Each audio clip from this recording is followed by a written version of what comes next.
Radhe Radhe everyone, आ गए एक और नया ब्लॉग लेके। मॉर्निंग का टाइम है, आज थोड़ा लेट हो गया था क्योंकि साफ़ सफाई में लग गए थे। सुबह नहाने से पहले जितनी सफाई कर लो उतनी ही हो जाती है, बाद में तो ऐसा लगता है कपड़े गंदे हो जाएंगे। तो हमने नहाने से पहले बहुत सारी सफाई निपटा दी थी क्योंकि आज मेरे को डीप क्लीनिंग करनी थी सेकेंड फ्लोर की। साफ़ सफाई की इधर हमने मशीन भी लगा ली थी कपड़ों के लिए। तो हमने आज नाश्ते में कुछ भी नहीं बनाया था, तो बच्चों ने कहा मम्मा बाहर से कुछ मंगा लो, तो हमने समोसे मंगा लिए थे क्योंकि कभी कभी तो चलता है, डेली नहीं मंगाते हैं, पर जिस दिन बच्चों की छुट्टी होती है, बच्चे कुछ स्पेशल डिमांड करते हैं तो हम मंगा लेते हैं। तो हमने समोसे ब्रेड पकौड़े मंगा लिए थे। इधर मेरे को छूने में तो थोड़े ठंडे से लग रहे थे, तो हमने सोचा गर्म कर देते हैं। फिर हमने बच्चों से ले लिए, हमने कहा गर्म करके देंगे, अभी एक एक खा लो जाके। एक एक दे दिया जब तक के लिए, और ब्रेड पकौड़ा गर्म होने के लिए रख दिया। इधर हमने अपनी भी चाय बना ली थी क्योंकि सर में दर्द हो गया था, 12 के आसपास हो गया था, 12 बज गए थे। हमने सोचा चलो जल्दी से नाश्ता कर लेते हैं, उसके बाद खाने की भी तैयारी करनी है। किचन में आ जाने के बाद पता नहीं चलता है टाइम का, बहुत छोटे छोटे काम निकल के आ जाते हैं। नाश्ता हमने कर लिया और हम आ गए किचन में क्योंकि अब हमें बनाना है खाना। खाना बनाने के लिए हमने दाल बनाई है सिर्फ, और हमने आज कुछ भी नहीं बनाया क्योंकि थोड़ी थकान भी हो रही थी। दाल निकाल के इसे भिगो देंगे अच्छे से धोने के बाद, तो दाल जल्दी भी बन जाएगी। पहले थोड़ा सा किचन अरेंज कर लेते हैं, दाल भिगो देंगे, उसके बाद अपने कपड़े धोने के प्रोसेस पे जाना है सेकंड फ्लोर पर क्योंकि आधे कपड़े धुल गए हैं, आधे रह गए हैं। सबसे पहले हम किचन अरेंज कर देते हैं। किचन अरेंज करके हमने मलका की दाल निकाल ली है। आज हम चावल नहीं बनाएंगे, सिर्फ दाल रोटी बनाएंगे क्योंकि सुबह बच्चों ने समोसे खा लिए हैवी, और हमारे सिर्फ दाल रोटी खा लेते हैं सैलेड वगैरह रायते वगैरह के साथ में, सबको बहुत अच्छी लगती है। लेकिन हम अपनी बताएं, हमने शादी से पहले आज तक कभी भी दाल रोटी नहीं खाई है क्योंकि हमें अच्छी नहीं लगती थी। हम कोई सी भी दाल या रोटी नहीं खाते थे। मेरे को खिचड़ी बहुत ज़्यादा पसंद थी, मतलब बहुत ज़्यादा पसंद थी खिचड़ी, इतनी ज़्यादा अनलिमिटेड।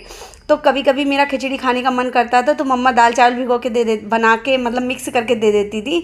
जब दाल चावल बनते तो कहते थे ये लो खिचड़ी बन गई। हम कहते थे वो तो सूखी सूखी खिचड़ी होती है दाल चावल मिले हुए, ये तो गीली हो रही है। मतलब कहते हैं ना बच्चों को बेवकूफ़ बनाना बहुत मुश्किल होता है। तो सेम मेरे साथ भी होता था। उस समय मैगी वगैरह कुछ नहीं आती थी जो हम मैगी बना के खा सके या मम्मा मैगी बना के दे सके। लेकिन अब सोचते हैं शायद उस समय आ रही होती तो, क्योंकि मैगी मेरे को इस समय बहुत ज़्यादा पसंद है, मतलब अच्छी लगती है लेकिन कम खाते हैं क्योंकि फिर वेट भी तो बहुत ज़्यादा बढ़ जाता है मैगी खा के।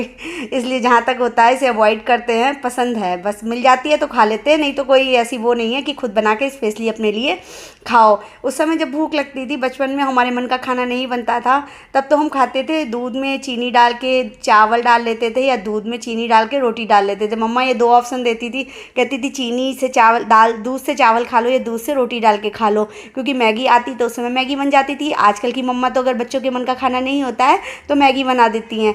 फिर हमने सोचा चलो जब दाल बना रहे हैं तो बच्चों के लिए चावल भी बना लेते हैं, नहीं तो बच्चे कहेंगे मम्मा दाल से खाली रोटी नहीं खा रहे हैं।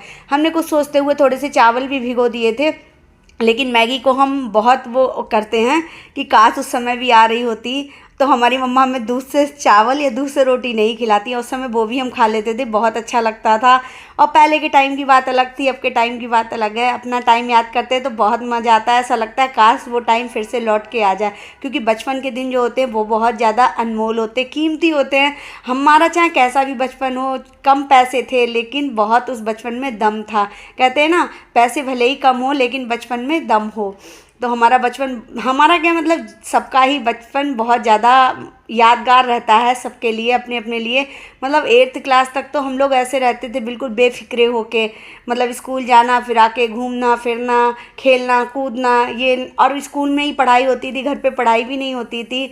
अब के टाइम में बच्चे कितनी पढ़ाई करते हैं, घर पे भी स्कूल में भी, तो कितनी मुश्किल से कितने कितने नंबर आ पाते हैं। और हमने तो जो भी पढ़ाई की थी स्कूल में ही की थी, फिर भी 8th क्लास तक बहुत अच्छे नंबर आते थे। 9th क्लास से थोड़ा सा हार्ड वर्क स्टार्ट कर दिया था और थोड़ा सा कंपटीशन भी हो जाता है। फिलहाल हमने अपनी कहानी स्टार्ट कर दी। चलिए कोई बात नहीं। इधर हम ऊपर आ गए किचन का काम फिनिश करके, और हम जा रहे हैं कपड़े सुखाने के लिए छत पर, क्योंकि अभी सुखा देंगे फिर 1 घंटे बाद उतार के लिए आएंगे तो दूसरे सुखा के आएंगे, क्योंकि धूप में कपड़ों का कलर उड़ जाता है तो हम ज़्यादा देर के लिए धूप में नहीं छोड़ते हैं। गर्मी बहुत ज़्यादा है और धूप भी बहुत ज़्यादा है तो बहुत जल्दी कपड़े सूख जाते हैं। हमने सारे कपड़े सुखा दिए, देखो ये इतना रह गए थे तो हम छोड़ के इनको ऐसे ही आ गए। हमने सोचा बाद में जब ये सूख जाएंगे इनको उतारने आएंगे तब दूसरे वाले कपड़े सुखा देंगे। अब हम दोबारा से आ गए और जो बचे हुए कपड़े थे उनको पानी में निकालने लगे।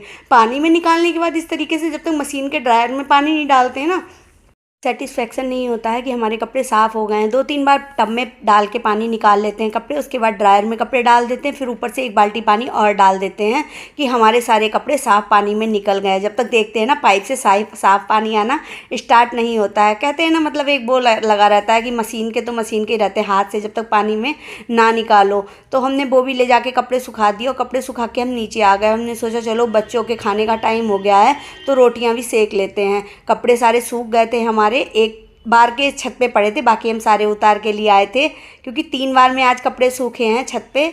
एक रस्सी टूट गई थी, वरना 2-3 रस्सियाँ बंधी रहती हैं तो एक बार में ही सूख जाते हैं। हमने रोटियां सेकनी स्टार्ट कर दी क्योंकि बच्चों को भी भूख लगने लगी थी। ऑलमोस्ट 2:30 बज रहा था और आज संडे था तो बच्चों को पता भी नहीं चला टाइम का। कुकुम्बर वगैरह भी हमने कट कर लिए थे। बहुत मुश्किल से बच्चे सैलेड वगैरह खाते हैं, सोचते हैं कोई ना कोई मम्मा को एक्सक्यूज़ दे ही दें कि हम नहीं खाएंगे, लेकिन हम भी मम्मा हैं, हम भी खिला ही देते हैं कैसे ना कैसे। लेकिन एक बात हम ज़रूर बताना चाहेंगे, हम जितने बचपन में मतलब वो थे ना कि ये नहीं खा रहे, वो नहीं खा रहे, वो नहीं खा रहे, लेकिन मेरे बच्चे सब कुछ खा लेते हैं, मतलब सब कुछ खा लेते हैं। अगर हम करेला भी देंगे उनको थोड़ा थोड़ा टुकड़ा रख के तो वो भी खा लेंगे, ये नहीं कहेंगे हम नहीं खा रहे। क्योंकि हमने शुरू से ही इनको जब छोटे छोटे थे तभी बाइट में रख के करेला वरेला सब कुछ दे देते थे। जब अपने हाथों से खाना खिलाते थे 2-2.5 साल के, तो इनको पता भी नहीं चलता था। स्टोरी सुनाते सुनाते हम सारा खाना खिला देते थे। अब कहते हैं बच्चे मम्मा स्टोरी सुनाओ, तो एक बार हमने बोल दिया था बच्चों को कि दिन में स्टोरी सुनाते तो मामा रास्ता भूल जाते हैं। तो ये बात हम अपनी कही हुई बात भूल गए थे तो हमने बच्चों को सुनाने लगे। तो मेरा बेटा बोला मम्मा आपने तो कहा था स्टोरी सुनाते दिन में तो मामा रास्ता भूल जाते हैं। क्योंकि ये बात मेरी मम्मा ने हमें बताई थी बचपन में, जब मेरा भाई खाना खाते हुए मम्मा से स्टोरी सुनता था कि वो भी बहुत स्टोरी सुनता था। मेरा भाई कहता था मम्मा आप स्टोरी सुनाओ और दीदी रोटियां सेक देंगी। मतलब मेरे को रोटियां मतलब खाना बनाने का शौक़ था, तो हम 11 या 12 ईयर के थे तभी से हम रोटियां सेकना हमने स्टार्ट कर दिया था। मतलब कच्ची पक्की जैसी भी सीखती थी, मतलब आता था सब कुछ, लेकिन करते नहीं थे ज़्यादा क्योंकि मम्मा नहीं करवाती थी कि कहीं हाथ वगैरह ना जल जाए, मेरी बेटी के चोट ना लग जाए। और मेरी बेटी हेल्प करने के लिए किचन में आ गई। बड़ी वाली बेटी का तो ज़्यादा इंटरेस्ट नहीं है खाने में, पर छोटी वाली का बहुत ज़्यादा है। हम कुछ भी काम करते हैं किचन में आके खड़ी हो जाती है, ऑब्जर्व करती है कि मम्मा क्या कर रही हैं, हमसे हम वैसे ही प्रोसेस से उसी तरह के से दोबारा काम वही करेंगे। लेकिन हम मना कर देते हैं, हम कहते बाहर जाओ, अभी तुम अपनी पढ़ाई करो, जाके खेलो कूदो। जब छोटी मोटी हेल्प करनी होती है तो बहुत ज़्यादा हेल्प कर देती हैं। और संडे को हम ज़्यादातर हेल्प लेते हैं इनसे, क्योंकि संडे को पूरा दिन होता है बच्चों के पास, क्या करें क्या नहीं करें। मतलब टीवी और फ़ोन में नहीं काटा जा सकता, और टीवी फ़ोन भी लिमिटेड देखा जाएगा, ये नहीं कि पूरे दिन ही देखते रहो। बच्चों को जितना भी फ़ोन और टीवी देखने की आदत डालो उतनी आदत बहुत ज़्यादा बिगड़ जाती है आगे जाके बच्चों को। तो हम केवल संडे टू संडे टीवी देखने के लिए देते हैं इनको, या फ़ोन भी देखते हैं तो 5-10 मिनट के लिए, हम ज़्यादा देखने के लिए नहीं देते। हम कहते हैं एक्स्ट्रा एक्टिविटी कर लो, कुछ भी खेल लो, कूद लो, घर के काम में हेल्प कर लो, ड्रॉर क्लीन कर लो। छोटे छोटे बच्चों के तो यही काम होते हैं, कुछ नहीं उनको एक कपड़ा पकड़ा दो कि ताकि उनसे वो डस्टिंग कर ले। मतलब फ्री ना बैठे, मेरे कहने का मतलब ये है। फ्री बैठेंगे उससे तो अच्छा है, बच्चों का माइंड इधर जाएगा उधर जाएगा, इन बातों में जाएगा। अपने स्कूल की बातें पूछ लो बच्चों से तो बच्चे स्कूल की बातें बता देते हैं। मेरा कहना तो यही है, कुछ लोग कह रहे होंगे या सोच रहे होंगे कि छोटे छोटे बच्चों से काम कराना सही नहीं, लेकिन खाली बैठने से बहुत बेहतर है कि छोटे छोटे बच्चे जो होते हैं कुछ ना कुछ करते रहें। मेरे छोटे छोटे बच्चे जो हैं, मेरा बेटा और बेटी छोटे हैं, ये बड़ी वाली बेटी तो थोड़ी बड़ी है, लेकिन ये दोनों बिल्कुल भी खाली नहीं बैठते हैं। हम कुछ नहीं होता, जब फ्री होते खेल कूद के बाद, पढ़ाई के बाद इनका मन भर जाता है, कुछ भी करने का मन नहीं करता, तो हम इनको एक एक कपड़ा पकड़ा देते हैं डस्टिंग का। हम कहते हैं लो यहाँ साफ़ करते रहो, ऐसे इस तरीके से, तो बच्चों का माइंड लगा रहता है और बातें करते करते पता भी नहीं चलता। इस बहाने बच्चे काम भी सीख लेते हैं, स्वयं रिस्पॉन्सिबल भी हो जाते हैं अपनी चीज़ को लेके, और कहते हैं अपना काम खुद करो। हमने इन बच्चों के काम को अपनी जिम्मेदारी खुद दे रखी है कि अपने शूज़ स्लीपर सही से लगा के रखो, अपने कपड़े की अलमीरा अच्छे से अरेंज करके रखो, क्योंकि हम शुरू से बच्चों में जैसी आदत डालेंगे वैसी ही बन जाएगी। और मेरी एक बहुत बुरी आदत पड़ चुकी है, जब तक हम पार्क में 1 घंटे वॉक करके ना आए मेरे अंदर एनर्जी लेवल डाउन हो जाता है। तो हम सारा काम फिनिश करके 5-10 मिनट बच्चों के साथ बातें करके आ गए हैं पार्क में। पार्क में हमने 1 घंटे की वॉक की, चलते चलते पता ही नहीं चला, और आज बच्चे भी हमारे साथ आए थे। बच्चे जाके खेल कूद में लग गए, हम अपनी वॉक में लग गए। 1 घंटे तक हमने खूब अच्छे से वॉक की, बहुत अच्छा लगा वॉक करके, मतलब बिल्कुल फ्रेश फील हुआ है। क्योंकि इस मॉर्निंग में मेरे को टाइम नहीं मिल पाता है वॉक करने का, बच्चे स्कूल जाते हैं, घर का भी बहुत सारा काम हो जाता है, तो हम इवनिंग में 1 घंटे ज़रूर वॉक कर लेते हैं। वॉक करके बहुत सुकून मिलता है, बहुत रिलैक्स मिलता है बॉडी को। मेरा कहना तो यही है, सारी लेडीज़ को 1 घंटे वॉक ज़रूर करना चाहिए सुबह या शाम को। मिलते हैं एक नए ब्लॉग के साथ, बाय बाय, एंजॉय।